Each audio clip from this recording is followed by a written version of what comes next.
शिकारी आएगा, दाना डालेगा, जाल बिछाएगा, पर तुम फंसना मत।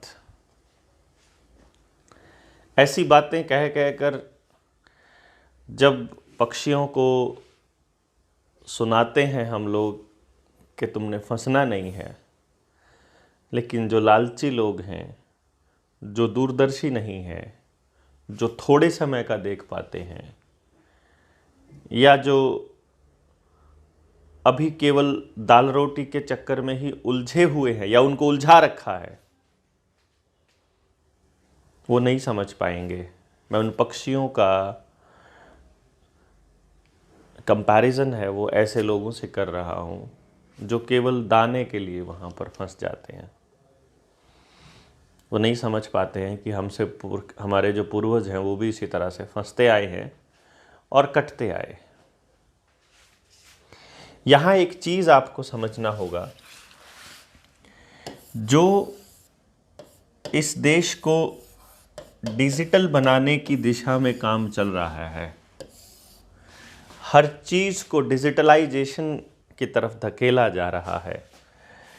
चाहे आपकी खरीदारी हो, चाहे आपकी पढ़ाई हो, चाहे आपकी नौकरी हो, चाहे आपकी खेती के बीज हों, चाहे आपको खेती के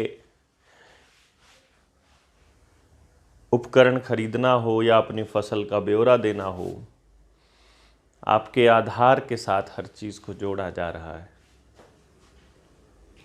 अभी एक नया प्रोपेगेंडा आया है जिसका नाम इन लोगों ने रखा है आयुष्मान कार्ड। इस पर हालांकि मैं एक वीडियो बहुत पहले बना चुका हूं कि जो इंटरनेशनल ड्रग माफिया है वो किस कदर आपकी ज़िंदगियों के अंदर जहर घोलने का काम कर रहा है। और उस चैनल पर जब आप जाएंगे, निडर इंडिया के चैनल पर, वहाँ प्ले लिस्ट के अंदर न्यू वर्ल्ड ऑर्डर से संबंधित वीडियोज़ की एक प्ले लिस्ट है। उसमें एक वीडियो में मैंने जिक्र किया हुआ है। मैंने उसमें बताया हुआ है कि अब ये नया कार्ड लेकर के आए। मैंने वहाँ आभा का जिक्र किया हुआ है। जो आयुष्मान भारत हेल्थ कार्ड था, आइडेंटिटी थी, उस आइडेंटिटी का भी जिक्र किया है मैंने। वहाँ मैंने ये भी बताया है कि वो तरह तरह से आएंगे। चाहे आपका वैक्सीन का सर्टिफिकेट हो, चाहे आपके आयुष्मान कार्ड हो, चाहे आपका आभा कार्ड हो, चाहे आपका लेबर कार्ड हो, चाहे आपकी रजिस्ट्रेशन हो, और फिर फैमिली आईडी।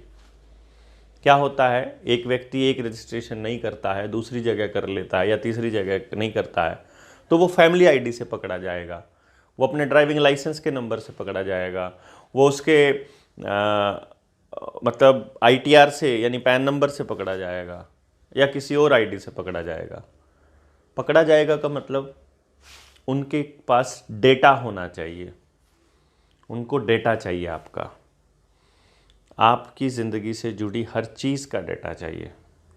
और अभी फ़िलहाल जब तक आपके आधार कार्ड के साथ आपकी सारी सेवाएं नहीं जोड़ देते, तब तक वो चैन से रुकने वाले नहीं हैं।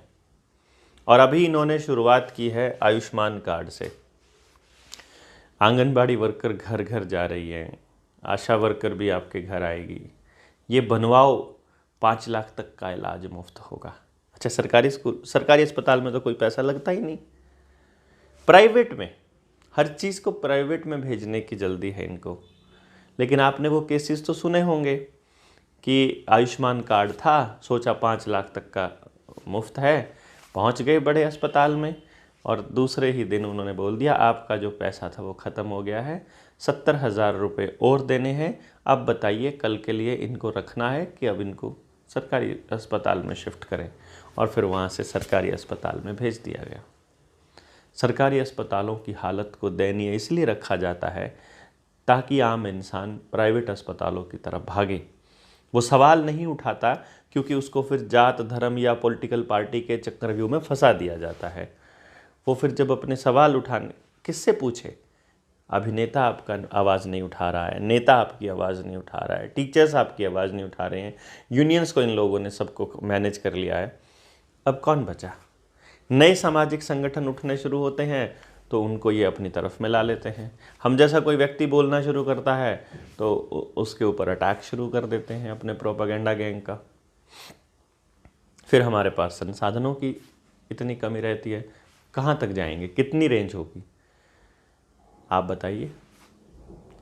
आयुष्मान कार्ड आपका वही डिजिटल आईडी बनाने की तैयारी चल रही है 14 डिजिट की, जो वो लोग कर रहे हैं। 14 डिजिट का कोई भी नंबर आपको यूनिक नंबर मिलेगा ना, तो समझ लीजिए वो उन्हीं के लिए बन रहा है। बाकी आप समझदार हैं। जिस प्रकार से आपने वोटर कार्ड को नहीं जोड़ा, जिस प्रकार से आपने इनका आयुष्मान भारत कार्ड नहीं बनवाया, आप लेबर कार्ड भी नहीं बनवाए, आपने ये जो वैक्सीन का सर्टिफिकेट भी अगर आपने नहीं बनवाया, तो अब ये लोग आपका आयुष्मान कार्ड बनाने आ रहे हैं।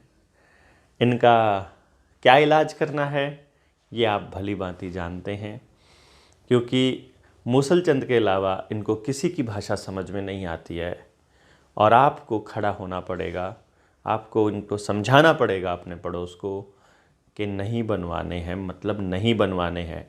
हमने अपने बच्चों के इलाज के लिए सरकारी अस्पतालों को, हमारा जो इकट्ठा करके जो पैसा टैक्सेस का दिया जाता है, वो अस्पताल ठीक करने हैं और हम अपनी आवाज़ उनके लिए बुलंद करेंगे, ना कि प्राइवेट अस्पतालों में गला कटवाने के लिए जाएंगे।